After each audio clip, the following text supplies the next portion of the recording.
The opinions expressed on this program represent the viewpoints of individual authors or contributors and do not necessarily reflect those of Troy University. This is EconVersations, a joint production of Troy Trojan Vision and the Manuel H. Johnson Center for Political Economy. Now, here's your host, Dr. Dan Sutter. Hello and welcome to EconVersations. I'm your host, Dr. Dan Sutter of the Johnson Center for Political Economy at Troy University. Alabamians are familiar with Mercedes, Hyundai, Airbus, and other manufacturing plants here in the state. And many are likely aware that our state government, often in cooperation with cities and counties, offers deals to get these companies to locate here. And states and cities compete in offering such deals to attract businesses. Perhaps the most notable of these competitions involved Amazon's second headquarters deal, or HQ2, a few years ago, which produced hundreds of offers from cities. An entire industry of economic developers and site selection consultants has emerged to broker such deal. And yet, a large and growing body of economic research shows that these targeted deals are poor policy and tend to fail to jumpstart state economies. If economic development deals are largely ineffective, why do states continue to make these deals? And can anything be done to end what's been called the economic war between the states? Joining me on EconVersations today to discuss these questions is Dr. Matt Mitchell of the Mercatus Center at George Mason University. At Mercatus, Dr. Mitchell is a senior research fellow and he's the director of the Equilibrium Initiative. He studied at Arizona State University and then earned a master's and doctoral degrees in economics from George Mason.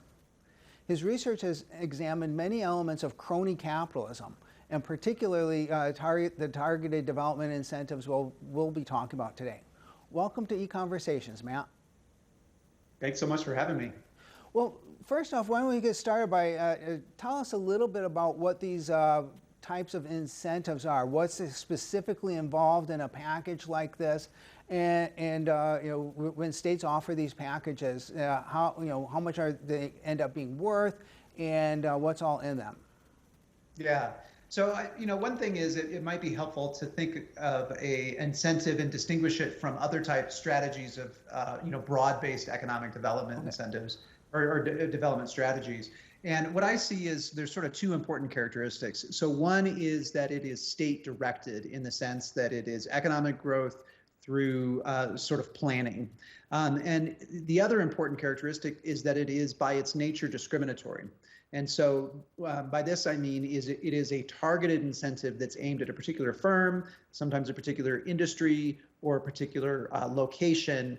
And it is typically offering some sort of government favor, government granted privilege to that particular firm, industry, or location in the form of targeted tax relief, outright subsidies or grants, in-kind contributions. Sometimes they'll agree to take on some portion of the company's costs, or some sort of targeted regulatory relief. So I think those two characteristics are sort of important in understanding what this is and how it's different from other strategies for economic growth. And specifically contrasted against the idea of, say, lowering corporate tax, lowering business taxes overall for all businesses, or even like some states have done, abolishing their corporate income taxes altogether, because that's general. That would apply to everyone, right? Yeah, that's exactly right. Yeah. How many? Now, I know the state of Alabama has done a number of these deals, but give us a sense of how big of an issue is this nationwide? Yeah, so in some sense, it's large and growing, and in another sense, it's still relatively modest. So here's the large and growing aspect of it. So it's estimates range that states and localities spend somewhere in the neighborhood of about $95 billion per year on targeted economic development incentives. To put that in perspective, we think that that's grown as a share of GDP about threefold over the last 2.5 decades. So it seems to be relatively large and growing. On the other hand, if you think about this, in the context of the entire U.S. economy, it's less than, about 1/2% of the economy. So it suggests that the vast majority of businesses and firms and economic activity are not actually the product of some sort of government incentive. But they gain a lot of attention because of these huge deals that we've been talking about, like, you mentioned Amazon HQ2 or Foxconn. There's an enormous amount of focus on those, and they do seem to be growing in recent decades.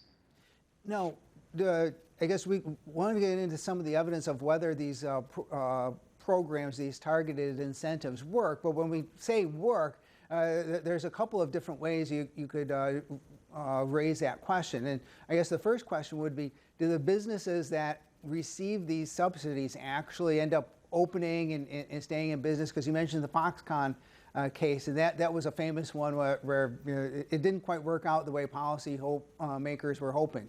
Do the companies actually operate and stay in business as they're supposed to? Yeah, that's a great question. So we can unpack this a couple of ways. So one sense in which they work is, do incentives succeed in getting companies to do things that they wouldn't do but for the incentive? Okay. The idea is that the incentive, did it actually get the company to move or relocate to a place, or to stay in a place and not go somewhere else? And the best evidence suggests probably not. So in about 75 to 98% of cases, an incentivized firm probably would have already made the decision that it ended up making, whether it got the subsidy or not. And the reason is, in the grand scheme of things, subsidies really, even large ones, still are swamped by other factors in terms of site selection for a company.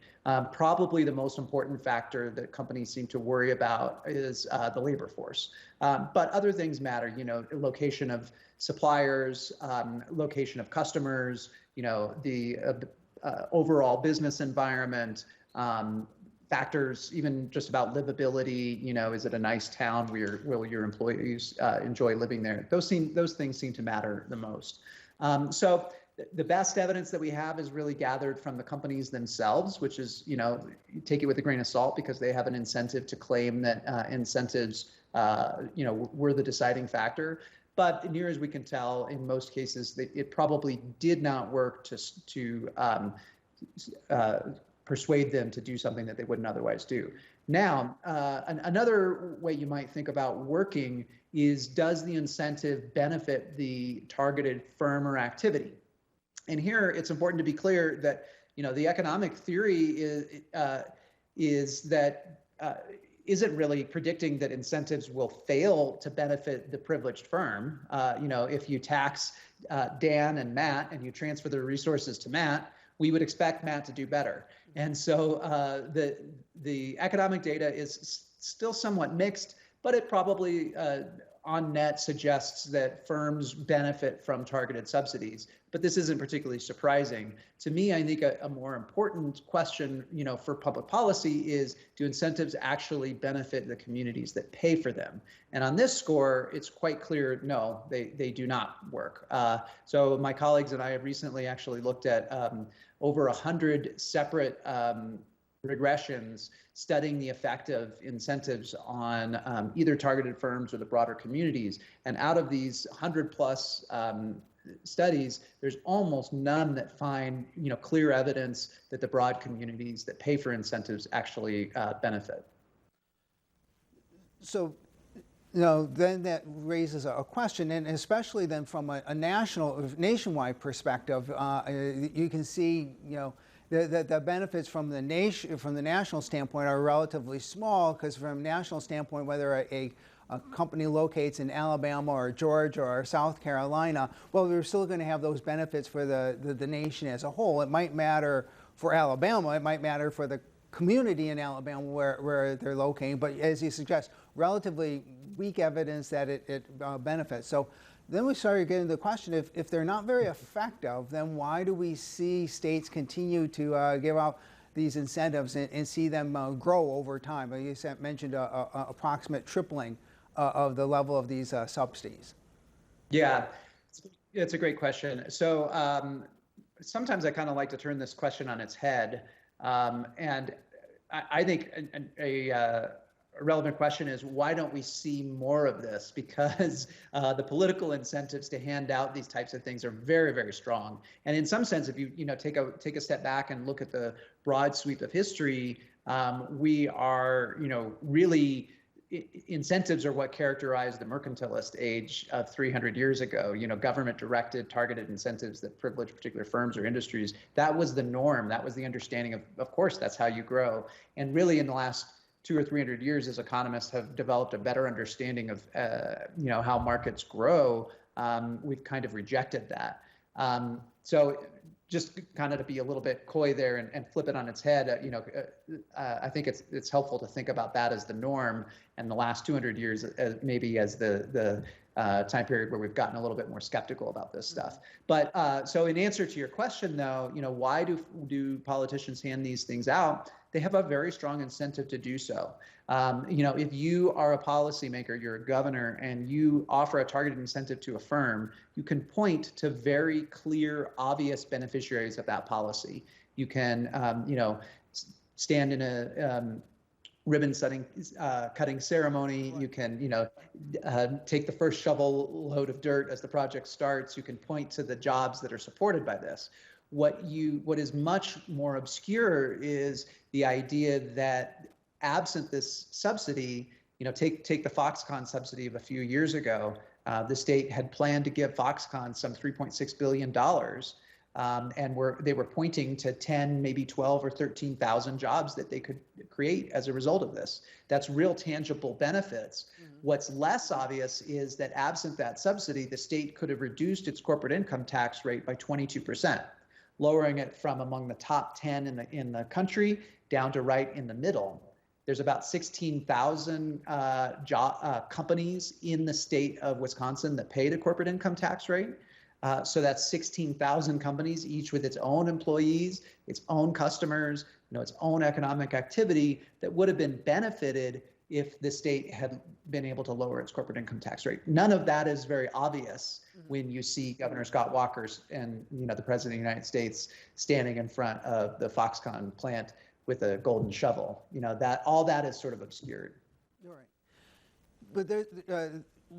But there's another element of this, and I mentioned it in the intro about how states are in competition with each other, and that gets into a very important example from economics, a game that economists call the prisoner's dilemma, and it's actually sort of it's very pervasive, and it's the sort of the logic, the cruel logic that ends up being behind an arms race, right?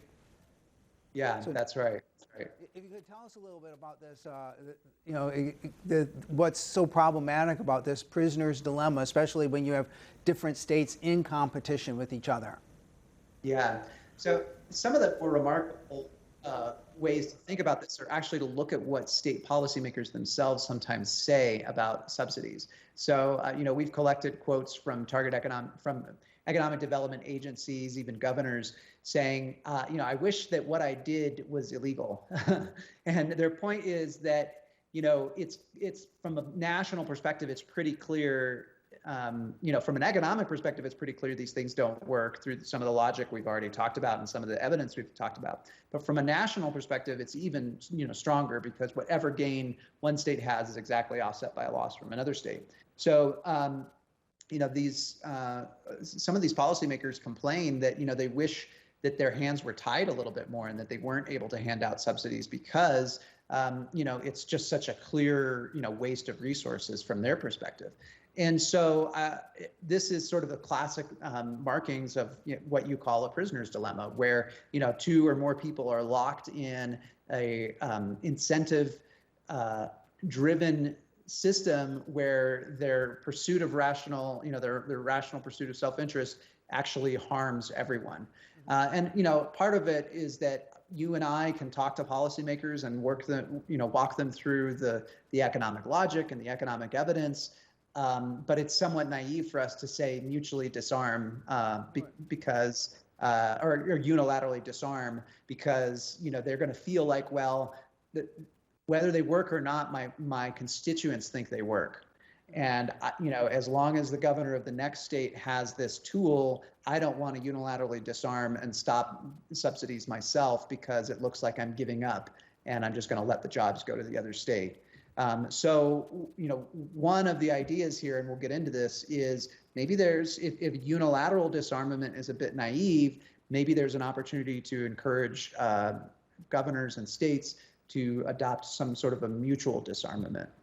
Yeah, so that's like the crucial element of a prisoner's dilemma. Once we analyze it, our expectation is that people aren't going to stop this activity on their own unilaterally by themselves, because when they consider just their own, what's in their own self-interest, it's worth to go ahead and do whatever you're doing. In this case, offer incentives. Even if you say after one deal, you say, I'm not going to do this again, but it doesn't change the basic underlying logic of the strategic situation. You're going to face those same dilemmas, that same dilemma again in the future.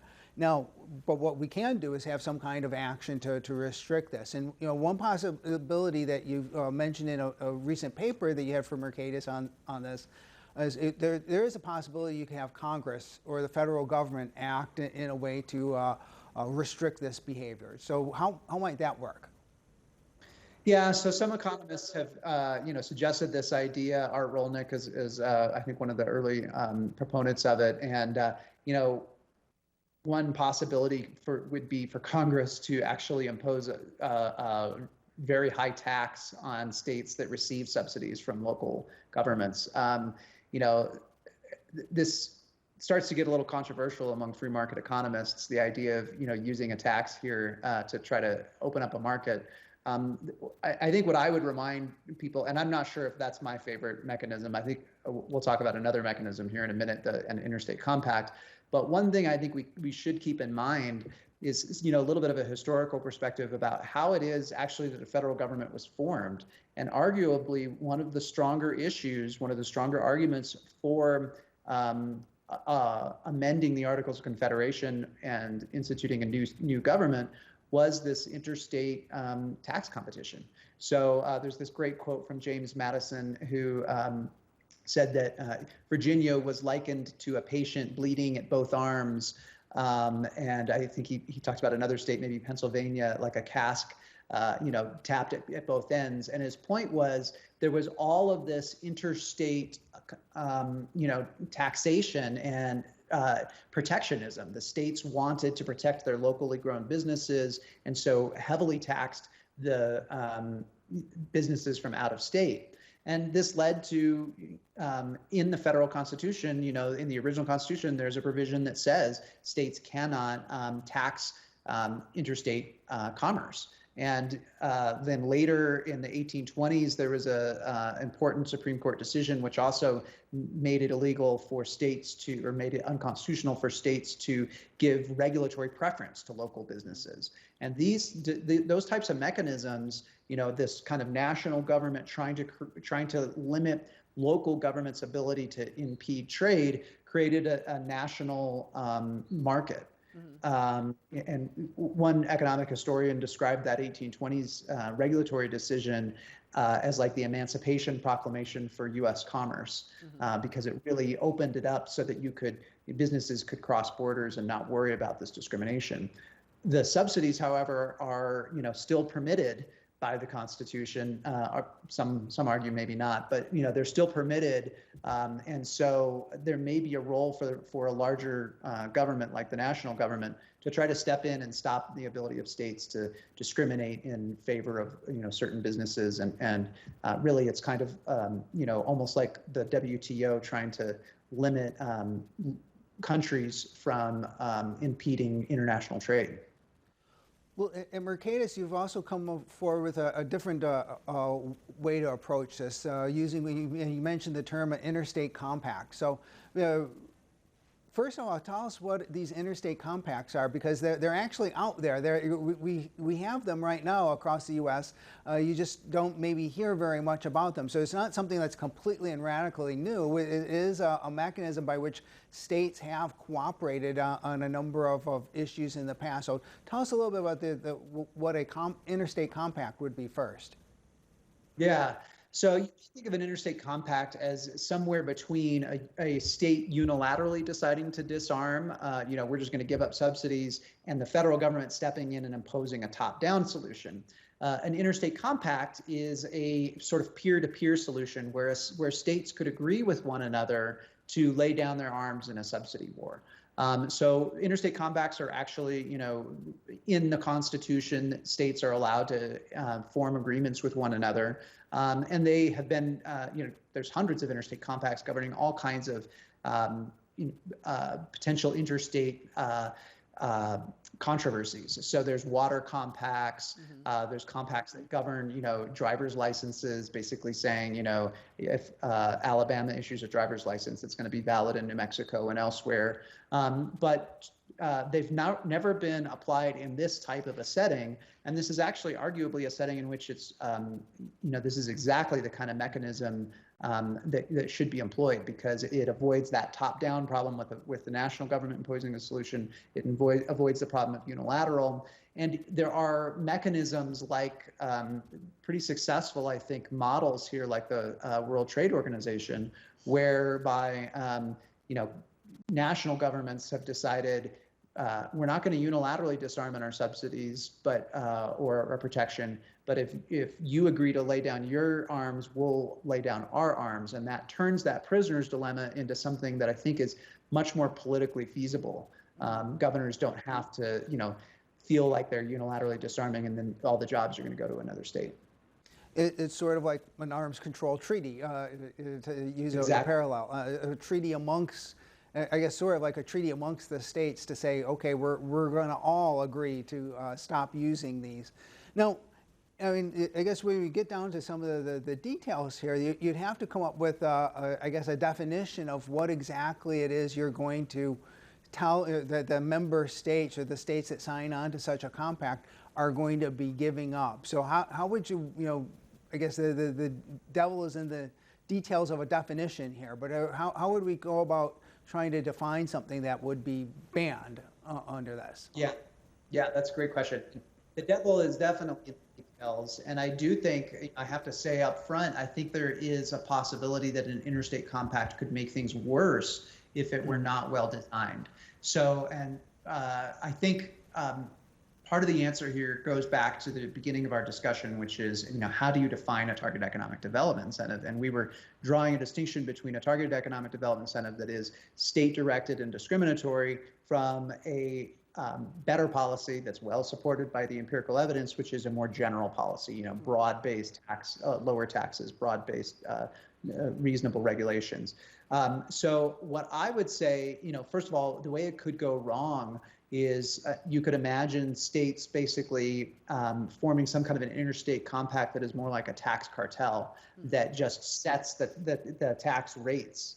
That would be really disastrous, because it would, a well-known good feature of federalism is a federal system is that it encourages governments to compete with one another over the best policy. And so we want states to be able to offer the best services to their citizens at the lowest possible cost. But if they can agree to a cartel that says that, the cost is going to be, we're going to set the corporate income tax rate in every state at 20% or something like that, that could be a big problem, because it undermines that competitive aspect of federalism.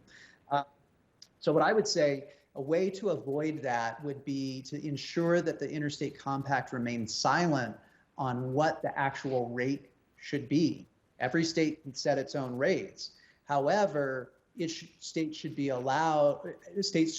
bound in the sense that whatever rate prevails within their borders, has to prevail for everyone. So we can use some of the language actually from international, trade agreements, the most favored nation status, for example, that basically says, once you're in a trade agreement, you're going to grant this new country the same status you would to the most favored nation with whom you trade. And so what this would do is say, every state in Alabama, or every company in Alabama faces the same rate. They're not allowed to the state is not allowed to discriminate between firms. And similarly, you could do the same type of thing with subsidies and regulations. There's going to be some tricky, there's still going to be some tricky aspects of it. There's no doubt about that. For example, figuring out how you deal with pollution or things like that, where, targeted, something like a pollution tax may not necessarily violate or shouldn't violate this type of agreement, because you may want to have people pay for pollution. That may make sense from a policy perspective. And you don't want to necessarily outlaw that because it would be discriminatory. And I guess there's also an issue of I guess you want to make sure you're not going to again keep states from being able to cut their taxes, right. to lower their taxes for everyone. Now, I guess if we're going to have an agreement like this, there have to be some kind of a mechanism or some kind of a punishment if a state does something wrong. If a state has joined a compact like this and they're still going to go ahead and try to make a deal with a company, what would be the way? What would be the punishment? What would be the effect? Would citizens be able to take the state to court? Would another state take them to court, or what would be the enforcement here? Yeah, you could really imagine a number of different ways that this could take place. And I will confess, I don't have a dog in the race. I have some intuitions, but I think it's worthwhile, kind of hashing it out. But so again, to take the WTO as an example, states, governments can sue other governments for violations of their WTO agreements, obligations. And one mechanism is governments can then just agree to pay fines, essentially, where taxpayers write checks to the other government for their misdeeds. And that's one possibility. I think another possibility is potentially you could allow states, if a state has violated its obligations under the Interstate Compact, you could say, well, you're no longer entitled to the protections of the Interstate Compact from the other states. Mm-hmm. So, for example, let's say Alabama agrees it's not going to offer any subsidies, and that's disarming itself, and it's mutually disarming in the sense that it's entered into a compact with 10 other states who have also agreed the same. And then Alabama violates this rule, and they offer a big subsidy to BMW or somebody like that to come in.